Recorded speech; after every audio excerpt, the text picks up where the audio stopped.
Good morning, everyone. My name is Nasma Jrondi. I am an expert in sustainable development. I am very happy to be your chair for this session. I would like to invite the other panelists to join me on stage. Mr. James Walker, Team Lead, Renewable Gases at the International Renewable Energy Agency.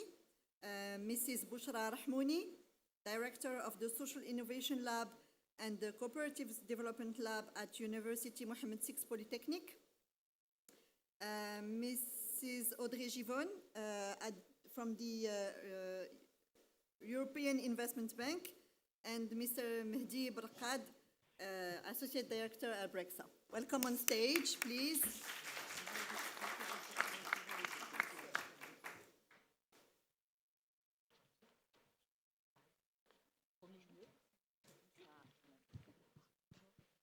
Okay, so the session will be conducted in English and French, so if you need headsets, please don't hesitate to grab some outside the room.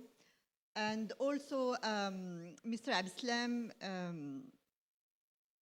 Babu, who was supposed to be with us, had an urgent matter and he apologized. And also, Mrs. Rahmouni has a plane to catch, and since we have nearly half an hour delay, I will give her the floor first, and then she will have to leave the room. So before talking about ESG integrations, we have been talking for the past 2 days on green hydrogen, green molecules for industry, transport, electricity, and all this is very interesting and very important. But what's most important, so how do we plan those projects in a sustainable manner? And this is very important to tackle from the beginning all the environmental, social, and also governance aspects so that our projects can be sustainable. When we talk about hydrogen, we cannot avoid talking about water use. How do we store water? How do you recycle, reuse water, especially in countries like Morocco when we really suffer from droughts? When we talk about also the social aspects, it was mentioned yesterday in the plenaries, we cannot avoid talking about the job creation. How do we prepare for the job market to work in this field? How do we train our students? And there was a very interesting session earlier in this room about upskilling. How do you also accompany all this energy transition, and how do we prepare for that? And also, how do we engage with our communities? When we talk about governance, we have to bear in mind the different stakeholders that are changing, evolving, and this is a complex world we are facing. Since we are still at the beginning, it's important to bear in mind all those aspects in our projects. Bushra, as the director of the Social Innovation Lab at UM6P, I would like to ask you about the role of an institution like the Innovation Social Lab in the integration of ESG standards in green hydrogen projects. So thank you. Good morning, everyone. And I'm more than happy to take part to such a needed and necessary, discussion on how to integrate ESG in green hydrogen project.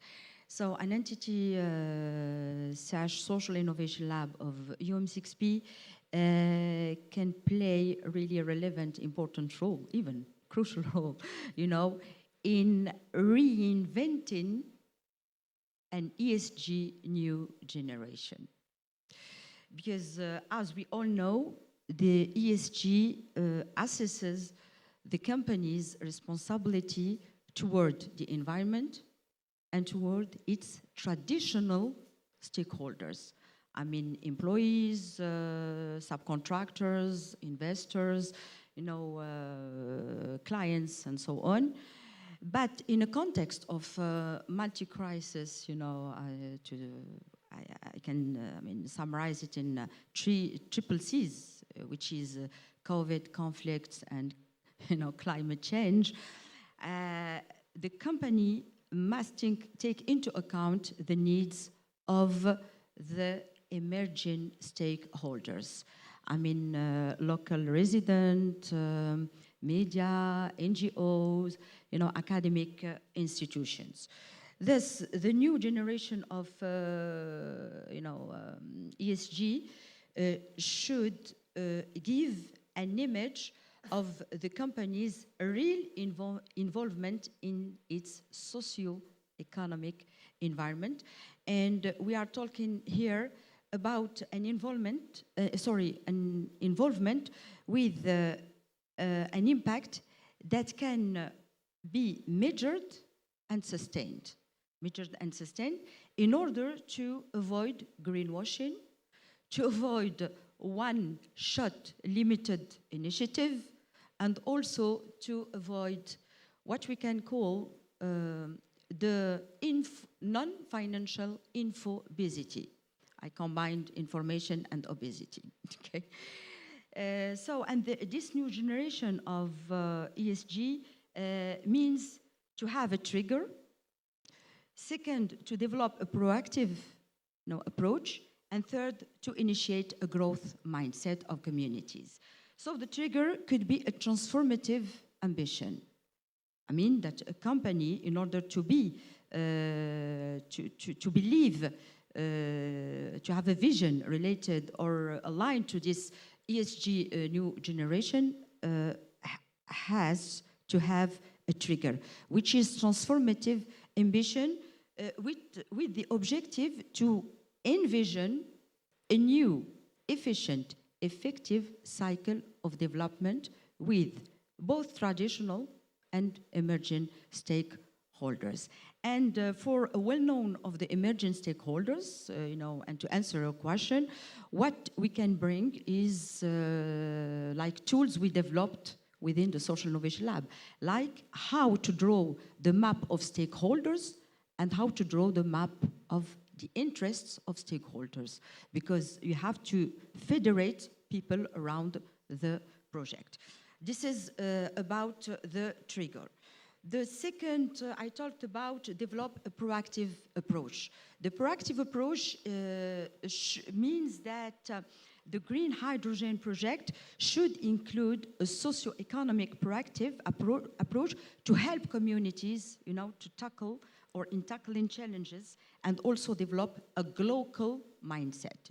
Those companies should develop a global mindset, which means that they have to acquire all kinds of knowledge about the territory, because when you change the territory, you change the context. Even if in Morocco, I take for Moroccan people, I give the example of between Abda and Rahamna.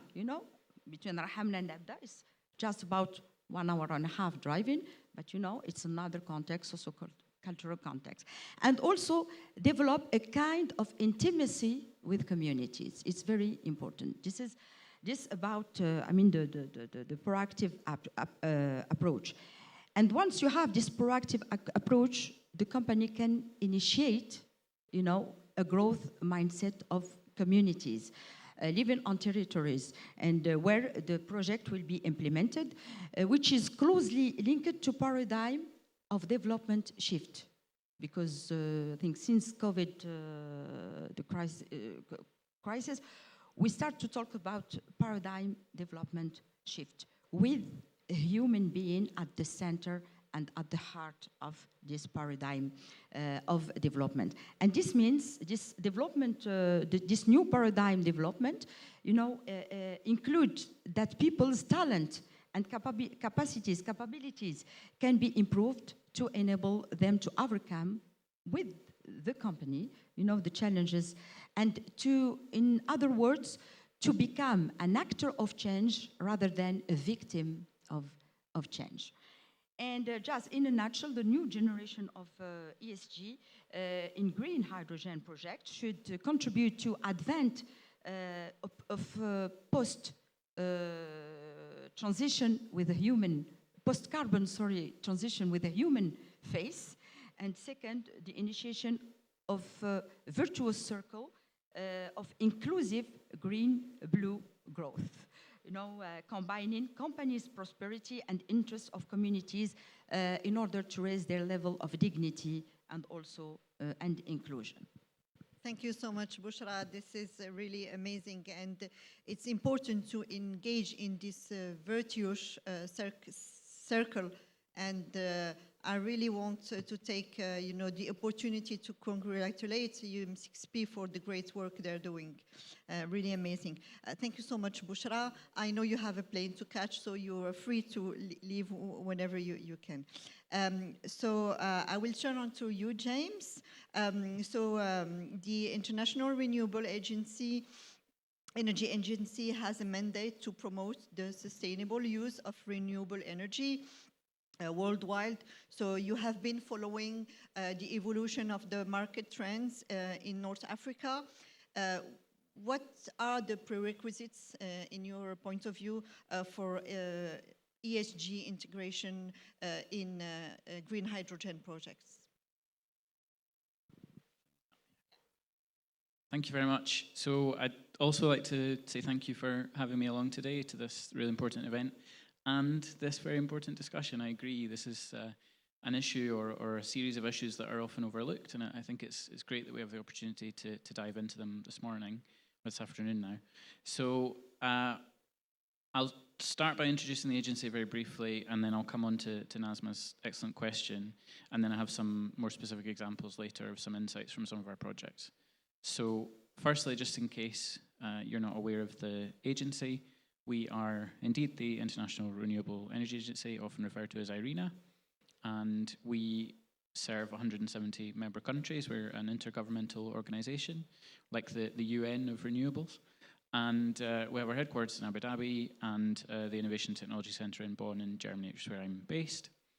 Our mandate given to us by those member countries is indeed specifically to promote the widespread use of renewable energy globally.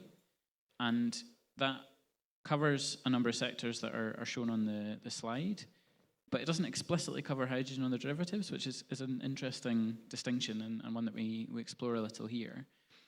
But in the context of promoting the widespread use of renewable energy in all these different permutations, that gives us a separate focus on the so-called hard-to-abate sectors and the applications in which it will be difficult to directly electrify or directly use renewable energy. So in sectors like industry, fertilizer production, steel, chemicals more generally, heavy-duty transport, we see challenges adopting renewable electricity directly. And that's where we really see a role for hydrogen and the derivatives, or power to X, as we're covering it today. And in that realm, coming back to the question you actually asked, this is clearly a really important part of the world. So we've heard a lot over the last day and a half about the ambitions and the development and the policy support for these sectors here in Morocco, and indeed the region and frankly the world. It's been quite an international event, which is always very nice. And we see a lot of potential. So there's great renewable resources, there's good land availability, you have good proximity to Europe here from an export market perspective. So this has all been covered extremely well by other speakers in other sessions. I think what we then, from our point of view, as an agency that serves governments, we need to think about what role we can play in supporting our member countries in taking forward these sectors. So what we're doing at the moment is trying to work through a project called the Innovation to Foster the Energy Transition, or IFRET project. We're trying to think about, okay, we know this opportunity in these hard-to-abate sectors, we know what's required, what do we need to do collectively and with our members to support implementation of these technologies? So the first pillar is, in most instances, particularly because we work closely with government, is policy and regulation. As I say, we've heard a lot about that at this event, and we know that there is a robust policy framework and strategy in development here. I think we then need to start thinking about the wider aspects that we're talking about in this session, so where the ESG come in.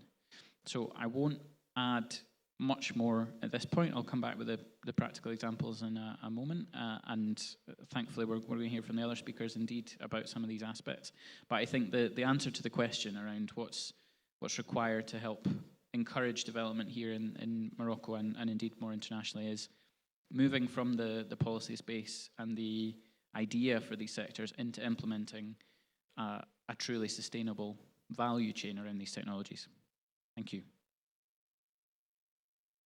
Thank you, James. And we will get into the more concrete aspects of how do you really implement the project on the ground. Audrey, as a multilateral bank, which type of environmental and social risks do you particularly look at when assessing the potential financing in new green hydrogen projects? Can we have the presentation for the European Bank, please? Not this one. This one. Thank you. Thank you, Nasma. Hi, everyone. I'm very happy to speak today on behalf of the European Investment Bank. We are very enthusiastic about the development of green hydrogen projects.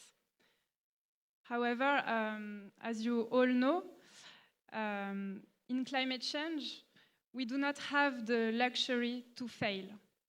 This is why this session today is very important, and ENS risks are quite key, as most projects are still in design and study phase in Africa. So the enthusiasm about green hydrogen projects cannot be at all costs.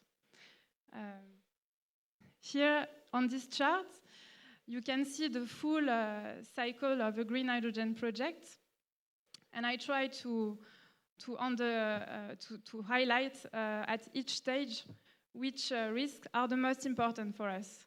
So on the renewable energy part, because we are only talking about green hydrogen, of course, here, we would apply the standard ENS of the bank. So here you have the full pictures, and Bushra has spoken about a stakeholder engagement plan. This is quite important for us.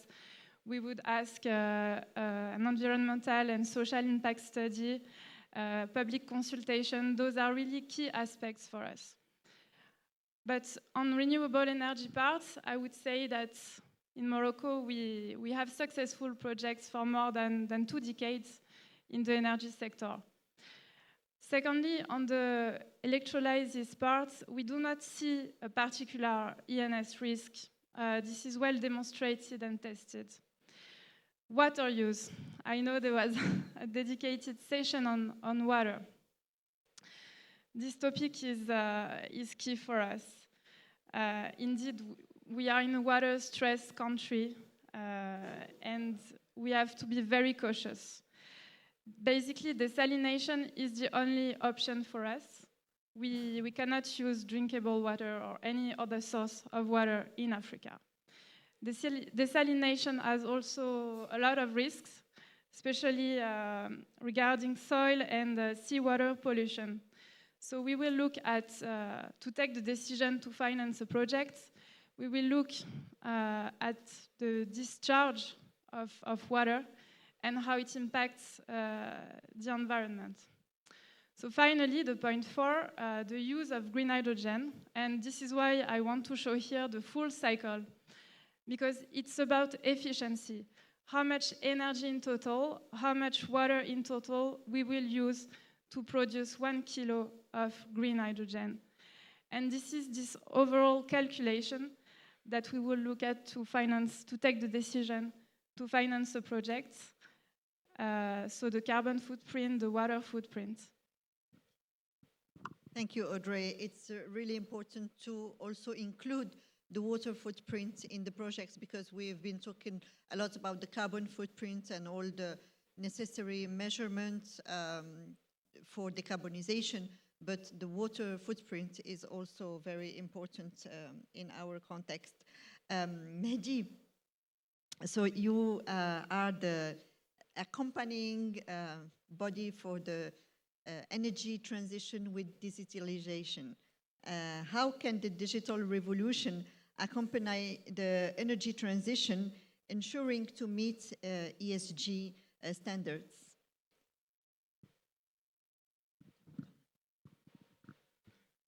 Thank you, Nesma. So I'll bring some linguistic diversity. Allow me to speak in French, No just to make worries. sure that I'm Français, c'est très passing bien the right messages. Merci d'abord pour l'invitation parce que c'est un sujet qui est important que de lier l'ESG au digital. Le digital étant, on a parlé du E, du S, le digital étant un des grands catalyseurs de la gouvernance et du G. D'autant plus dans un contexte de l'hydrogène vert où aujourd'hui la technologie est utilisée pour produire l'hydrogène, mais qui doit aussi s'assurer d'un certain nombre de normes qui sont en place. Et donc le digital a aussi pour rôle de venir s'assurer que ces normes de durabilité, du E, du S, sont bien en place, sont bien reportées et apportent cette couche d'analyse importante. Alors, peut-être simplement pour dire deux mots sur Berexia que je représente aujourd'hui. Berexia est un pure player tech qui a été fondé par des Marocains, a eu un grand succès en Europe et maintenant a une vraie stratégie pour l'écosystème marocain et en particulier pour le secteur oil and gas, pour le secteur énergétique, parce qu'on a pour ambition de venir accompagner cette révolution au Maroc. Alors, j'ai entendu partout dire que ça existait depuis un moment, mais simplement qu'on sent que le poids des acteurs, que le poids du secteur est important au Maroc et par défaut, on s'intéresse et on se voit comme support en apportant notre expertise digitale sur le sujet. Alors aujourd'hui, comment est-ce qu'on peut venir supporter cette transition énergétique ou en tout cas cette normalisation de l'ESG? C'est d'abord par la mise en place d'un certain nombre d'outils qui soient analytics, qui soient liés à la data pour venir collecter les bonnes informations, pour apporter cette précision aussi, cette fiabilité. Et juste avant nous, il y avait une séance sur la régulation et sur les standards. Le digital est un outil d'assurance pour certifier un certain nombre de normes, pour apporter cette précision qui est très importante. C'est un outil pour venir aussi pour le financement de projets, parce qu'aujourd'hui, on va chercher de la fiabilité des données au moment où on va chercher des financements auprès de bailleurs, auprès d'autres entités d'infrastructures. Et puis, ça apporte aussi cette efficacité opérationnelle, que ce soit dans le travail de reporting, que ce soit dans le travail de collecte d'informations, que ce soit dans ce travail de traitement et d'analyse de la donnée. Cette efficacité qui est importante et qui va faciliter le travail des équipes ESG parce qu'aujourd'hui, ça devient aussi un métier, ça devient un métier lié au financement, ça devient un métier lié au reporting. Donc le digital va venir apporter cette efficacité opérationnelle pour ces personnes-là au sein du projet. Maintenant, je parle aussi du digital en tant que gouvernance, en tant que support, sans parler bien sûr et bien évidemment que c'est un catalyseur de la transition énergétique avec toutes les technologies et toutes les recherches et développements qui peuvent s'en suivre. Mais on oublie souvent ce côté support pour apporter ce soutien à l'ESG et à différentes normes de durabilité qui existent. Et on s'efforce de faire ça avec nous. Merci beaucoup, Mehdi. En effet, c'est important d'avoir en tête l'importance de la mesure exacte pour justement pouvoir mettre en comparaison tous ces projets et pouvoir nous différencier par rapport à d'autres pays, d'autres marchés. On doit avoir les mêmes standards, les mêmes façons de mesurer et la digitalisation est un outil qui va nous permettre de réaliser tout ça. Let me go back to you, James, and ask you, would you like to say? Okay, so in that case, Bushra, you would like to answer the second question before you leave? So what could be the process to impact communities and initiate the virtuous circle you have mentioned earlier? Can we have the Bushra's presentation back, please? S'il vous plaît, à la régie, la présentation de l'UM6P. Merci Justement, sorry, but briefly, the process could start by building trust with communities. And for this, we worked within Social Innovation Lab of UM6P on what we call the trust value chain. and it's not, you know, a simple thing, you know, it's like hard work to build trust with communities. And the achievement is the community engagement. But we have what we call also, we love the, you know, we love the concept of value chain because it's very important. We worked on the impact value chain, which start with the definition of the problematics, socioeconomic problematics with communities, and sometimes social problematic could help to face a societal problematic. You know, it's very important, like right for education, right for women empowerment, etc. The second step is the co-construction of the solution, because so the co-definition is done with communities, and the co-construction is done based on a multidisciplinary team, because we translate the, you know, the term polytechnic into a multidisciplinary team, because we have many expertises within UM6P. And the third one, sorry, there is a mistake. The third one is the co-implementation of the solution, but we complement the pilot in order to fine-tune the pilot to replicate, not duplicate the solution, even if in Morocco, because we have many, you know, programs, initiatives in Morocco and around Africa. And the last one is the assessment. We have to assess the impact based on KPIs, KVIs, and KOIs. And the KOIs for KPIs, key performance indicators, KVIs, key value indicators, because I talked about growth mindset, you know, it's something you have to value also.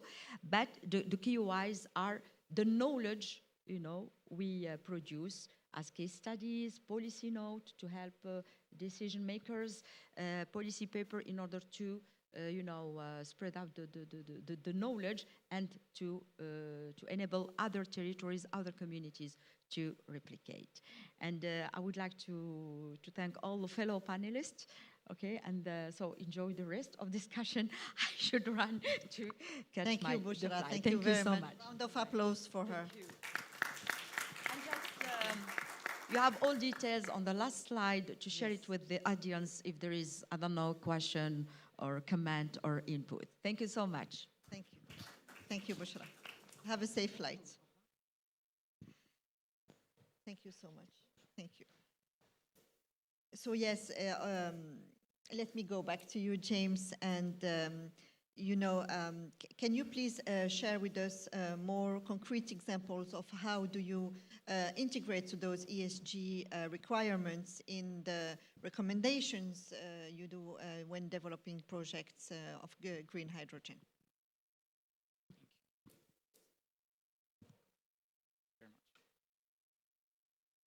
Okay, so I have one slide, or sorry, one example of a project we've been working on for each of the letters. So I'll start with environment, and then I have one for social, and finally I have one for governance.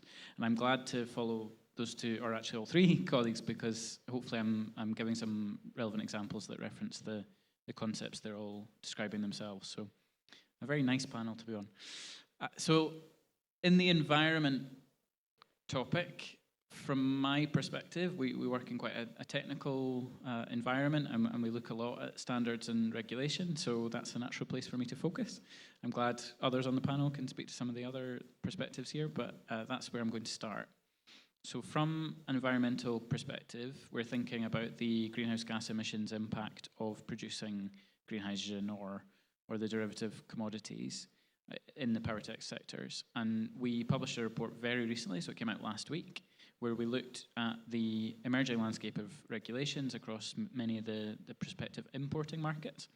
And we looked also at standardization and certification scheme development across these sectors. So I'm just going to share a couple of brief insights. So the first is, this is a table comparing, you may not be able to read it, but it's in the report. You have the source at the bottom. You can look it up yourselves if you're interested. This table compares regulatory frameworks in many of the markets that have already well defined their requirements for what they would consider to be green or RFNBO or low emission across the commodities that we've considered. And the only observation I want to make here, we don't have time to go into this in detail, and there was a great panel on this already, but the observation I want to make is that you see entries in the full row for hydrogen, across all of the main countries and regions we're covering, but not for ammonia, methanol, and steel. And really, we see a lot of opportunities for developing these sectors. We see methanol and ammonia as being particularly important hydrogen derivatives for international markets. And we're not currently developing regulations to facilitate that. So we see a real priority for governments and regulators to consider how they want to set rules for the ammonia and methanol sectors in particular. And this is replicated in the standardization and certification area. So I won't spend too much time on this. There's a lot of detail on the slide. But basically, we've done a stock take where we've mapped all of the existing standards and certifications and development across all these sectors. And I'll just make a really simple observation. In the left-hand side, the picture for hydrogen, you see a lot of standards and certification schemes. You see far fewer in the ammonia and methanol sections. Also, if you could read the detail, you'd be able to see that a lot of the standards and certifications in the hydrogen realm are coming from governments or are being required by governments, whereas in ammonia and methanol, it's much more private sector-led.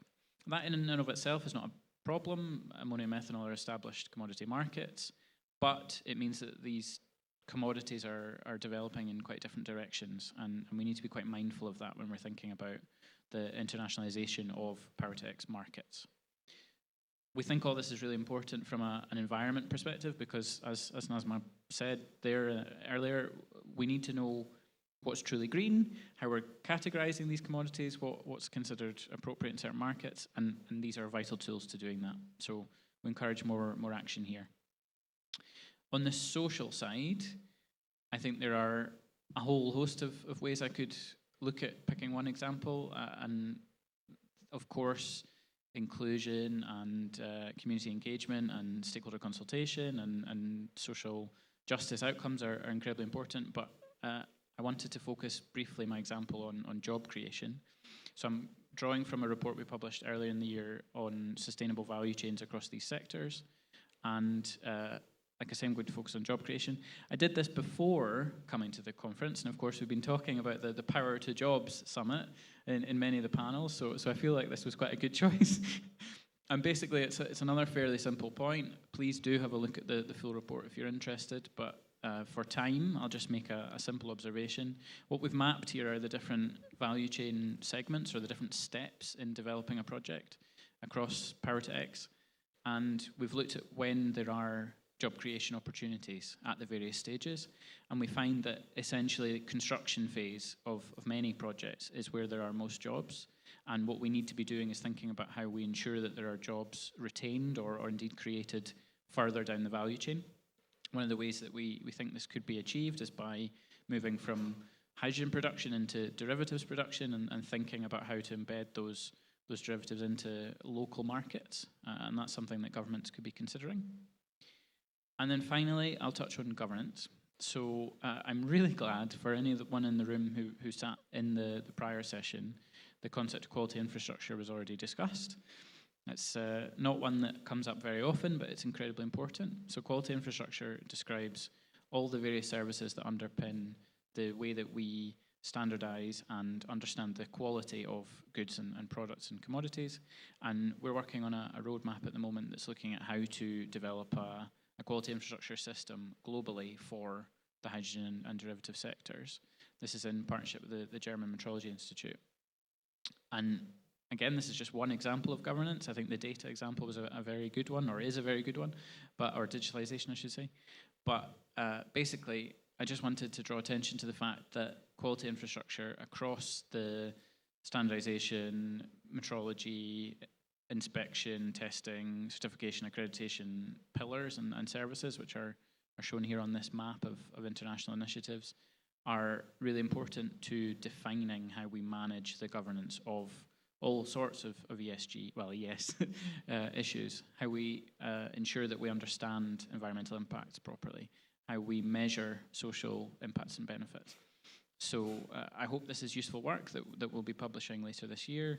And I should mention we're working with the relevant ministries in Tunisia as the case study country for this roadmap. So we've been working closely with the ministries there to understand where they're at with developing quality infrastructure across the value chain and where the various bodies are.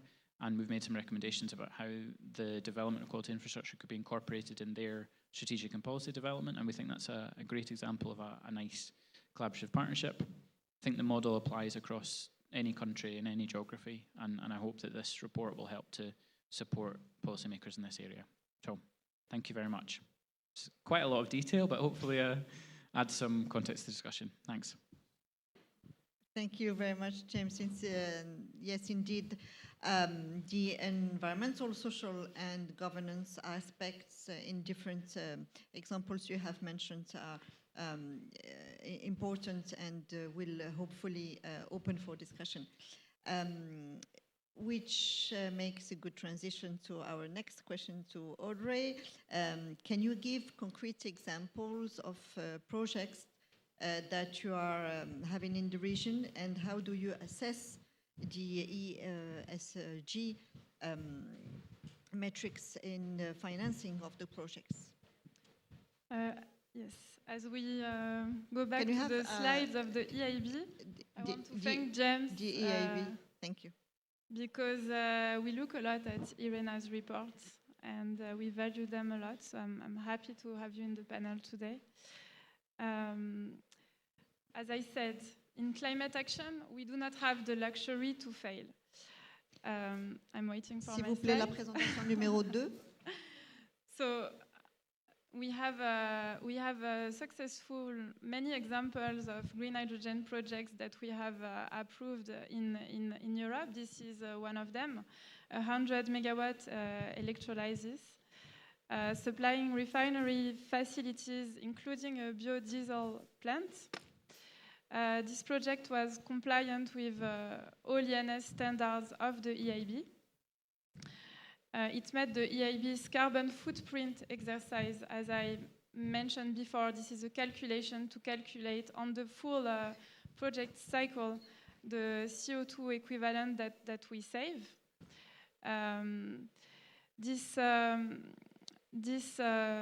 What is important here is the local use of the green hydrogen.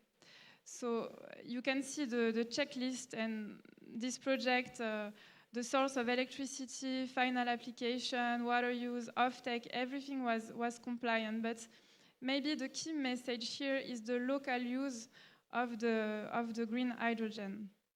When it leads, like in this project, in decarbonization. This is tested, this is demonstrated. The cycle, the overall cycle is short. I hear a lot during this summit about exports. This is where ENS risks are the most important. Today, there is no track record of any export infrastructure.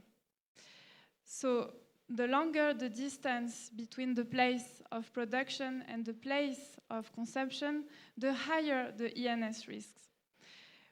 In Africa, we need to make sure that countries that will produce green hydrogen will also benefit from this energy, and that they will not be affected by negative ENS impacts, especially on water, on biodiversity. So this is why at the EIB, the exports part remains challenging. However, we are ready to finance feasibility studies on exports infrastructure. Thank you, Audrey. And this is really important because for the moment in Morocco, we are more looking at exporting hydrogen, and there isn't for the moment enough demand apart from OCP who's developing the ammonia, but there isn't enough demand on the market to produce and consume green hydrogen here in Morocco. But at least when having in mind the environmental and social impacts, we will try to, just make sure we have them in mind when developing the projects, and make sure that we can, our people can still benefit somehow from developing those projects. So Mehdi, can you just share with us how exactly do you collect the data from ESG KPIs that you're using in your platform? How do you analyze it, and how do you report it for the industries who use it. Can we have the presentation of Brexia, please? Sure. So again, I'll be speaking in French if you Yeah, allow me. no worries, sorry. French is very good as well. S'il vous plaît, si on peut juste avoir la présentation Alors, de Brexia. simplement pour merci. dire, le temps que la présentation peut-être s'affiche, genre, je suis peut-être le... Alors, deuxième slide. Ouais, c'est bon. Ce qui est présenté, alors, je suis peut-être le consultant du panel, du coup, obligé de venir avec une approche, une démarche de réalisation, simplement pour expliquer un peu toutes les étapes par lesquelles on passe ou on devrait passer pour venir arriver à cette finalité de use case, pour que ce soit pour certifier une norme, certifier des critères ESG ou éventuellement trader des crédits carbone, qui est peut-être l'autre extrême. L'objectif, c'est de construire une plateforme basée complètement sur le digital, sur des technologies digitales liées à la data, pour d'abord collecter la donnée de manière très efficace, de manière très précise, sous différents angles. Alors, il y a un angle où on va venir créer des smart connectors pour venir collecter l'information de manière automatique. Ça rentre un peu aussi dans l'efficacité opérationnelle dont je parlais tout à l'heure, mais ça permet aussi de la fiabilité dans la collecte de données. Quand on va parler avec des systèmes support, quand c'est des données qui vont concerner des données financières, des données au niveau des ressources humaines. L'idée est aussi de mettre en place un certain nombre de questionnaires, parce que dans l'ESG, on va non seulement s'intéresser à l'entreprise, à l'impact de l'entreprise, mais aussi à son impact extérieur. Et donc de venir, via cette plateforme automatique, de sonder de manière assez fréquente un peu l'ensemble des parties prenantes qui entourent l'entreprise ou le projet, parce que c'est valable aussi pour un projet. Et par moment, là où la donnée n'existe pas, venir travailler sur des algorithmes qui vont permettre de prédire cette donnée en fonction d'un certain nombre de corrélations qui peuvent exister sur d'autres données qui existent, pour éventuellement prédire quelle pourrait être la donnée qui devrait être collectée en vue de faire cette analyse qui va être liée, ou ces mesures qui vont être liées au processus identifié. La donnée étant importante, et j'insiste là-dessus parce que je pense qu'on n'en parle pas assez, on va beaucoup parler d'IA, on va beaucoup parler de blockchain par exemple, mais le traitement de la donnée est un point important, la gouvernance de données est un point important, et en particulier dans un environnement normatif où on va venir fiabiliser un certain nombre de critères. Une fois ces données collectées, l'objectif est donc de travailler sur la mesure de ces données-là. Et pour le coup, on va utiliser différents référentiels. On a parlé de différents standards qui puissent exister sur différents secteurs. Le but final étant de dire, à partir de ces données-là, à partir d'un certain nombre de référentiels et géographiques et sectoriels, ressortir un certain nombre de mesures en vue de cette certification ou en vue d'une optimisation ou en vue d'un traitement analytique. Là-dessus, on va inclure éventuellement de l'IA pour faire de l'analyse prédictive, pour prévoir un certain nombre de comportements, pour optimiser une certaine chaîne de valeur, pour analyser éventuellement des incidents qui pourraient impacter notre processus ou nos critères ESG. Et puis, l'objectif étant, via ce type de plateforme, de venir finalement monitorer ces indicateurs ou monitorer ces KPI. Alors là-dessus, je mets un côté de l'excellence opérationnelle, où je peux venir ressortir un certain nombre d'indicateurs ou de rapports automatiques, parce que je les ai collectés de manière digitale et de manière automatique, mais aussi un monitoring en temps réel d'un certain nombre d'informations, si ça impacte ma chaîne de valeur ou ma chaîne d'exploitation, si je suis éventuellement dans un contexte d'hydrogène par exemple.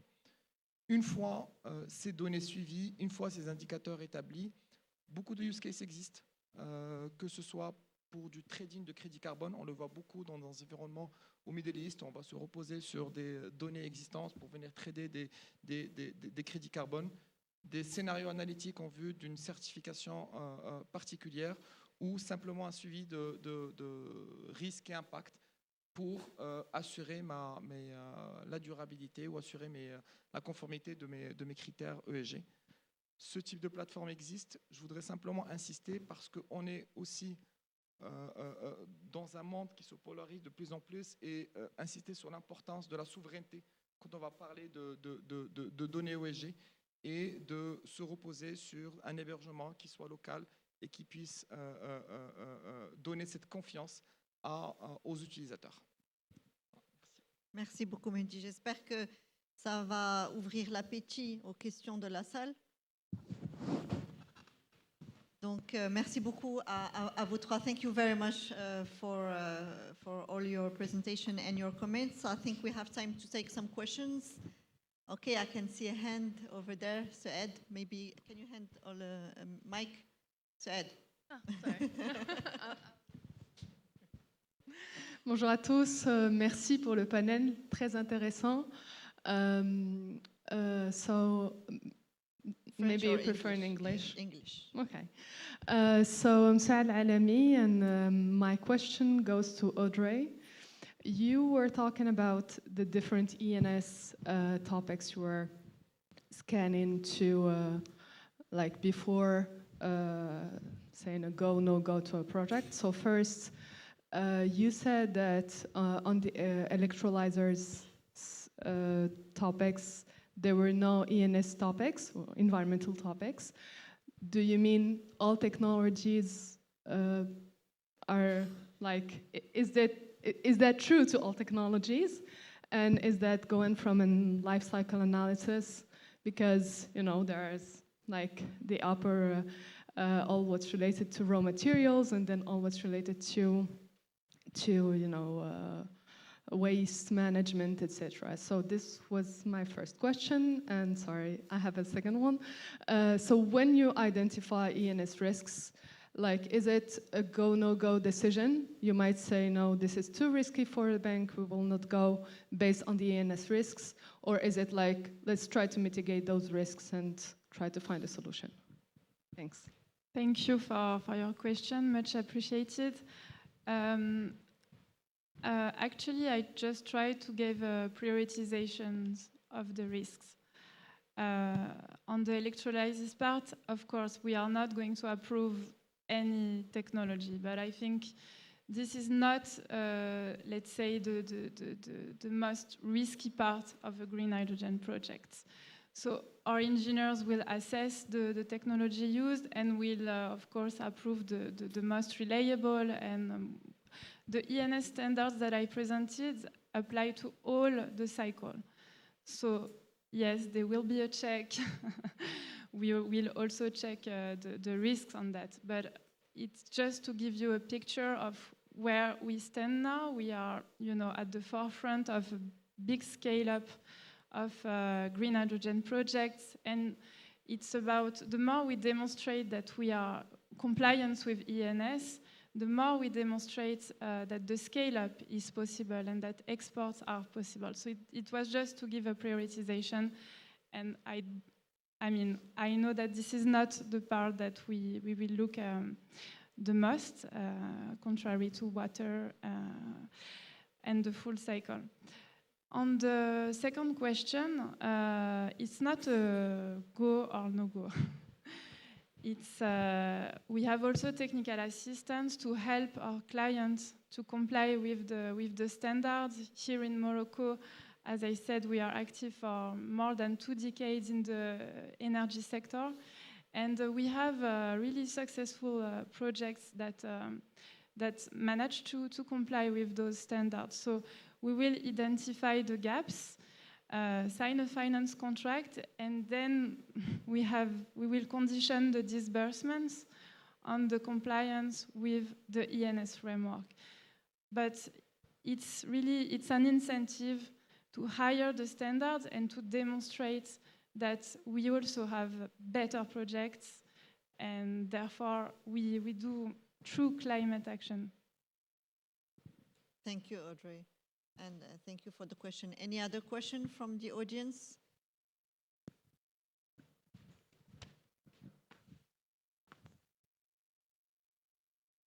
Hello, hello. Good morning.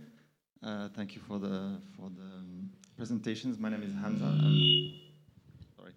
I'm involved in renewable energy projects in Morocco within Nareva. So my question goes to Audrey again on the on the ENS topics. of the bank. First question, do you have quantified metrics for the, you talked about water footprint and the energy footprint for the green hydrogen. We are quite accustomed of the guidelines and requirements of EIB on the renewable part, but for renewable energy part. But for the downstream and the hydrogen, do you have any metrics which are quite clear for us as a guidance? First question. Second is there a collective work with all the DFI ecosystem, the development finance institutions, or are you working alone and we will have the same discussions as in the renewable parts, having EIB guidelines and IFC guidelines and so on? Thank you. On the first question, I'm not sure I understand, but you are asking about quantification for the use? Yeah, water footprint. Yes, yes. For the water footprint, there is a calculation. We have engineers, experts that are experts in the water sector. They would be best placed than me to explain that, but we would look at the whole cycle and even consider that the desalination plant is a project by itself with an environmental impact study and which water we take, what's the discharge, what's the impact on the soil, on the fisheries, this is the whole cycle, and of course the calculation of how much water we use, because it really depends on the water quality. There are different calculations, but if you want more detail, I can of course refer to some engineers at the EIB. Also, we have many public documents available on our website. And yes, about the alignment with other IFIs, we are aligned usually. We try. So there are some small differences, but let's say that this is how we are able to co-finance projects. Sometimes we take the lead on procurement, on ENS, on behalf of other lenders. So it means that they are happy to delegate that, and this means our standards are aligned. Thank you, Audrey. Thank you, Hamza, for the question. Any other comments, questions from the audience? Well, thank you very much. I have shared with you the email address for our speakers on the screen, so you can take a picture and contact them later. And I would like to take this opportunity to thank you all for your time, your insights, the presentations, and the comments you have shared. And I hope the session was useful, and we will have more ESG integration on green hydrogen projects in the future. Thank you very much.